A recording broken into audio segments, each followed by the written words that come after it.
Hi, I'm Kathy with Carestream Health. I'm an applications consultant. One of the things that my team and I are responsible for is delivering customer training on the DIRECTVIEW software. In this training session, we're going to cover basic user interface.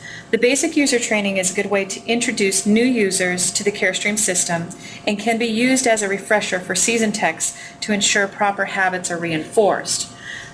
Depending on the system that you have, Revolution or an Evolution or a CR, you may log into your system differently. Revolution, you may use a badge to log in. Other systems, you may need a username and a password. Or you may just have a button that says Log On Tech. Whichever way you log on to a system, once you're in the application, you'll come to a main menu. As a basic technologist, you have access to study data, image review, and utilities. To perform an exam, you can either scan your requisition if your system is configured to scan in a session number and bring up a study, or select your study button. And that's going to take you into an active work list where you can select the patient off the work list or even type the patient last name, which will filter your work list down to the patient that you're looking for. Once you bring your exam up, the first thing you want to make sure of if you're on a DR system is that you have the proper detector selected. Make sure that you choose the detector that you want to utilize before you try and do your exam.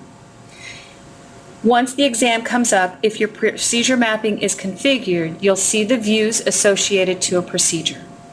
If you want to start with your lateral, select that. If you want to start with your PA, that will be selected. If you need to add a view or repeat a view in this exam, you can select the Add View button and you can add another view to the system. On the Revolution, what you'll notice is I have an exposure hold. I cannot make an exposure while this keyboard is up. So I want to make sure that I select the view that I want to shoot, where now I have a ready button and a green ready dot, and I'm ready to make my exposure. I'm going to verify that my technique is appropriate, whether it's on the system or it's on a separate console. Once that's done, we'll make an exposure.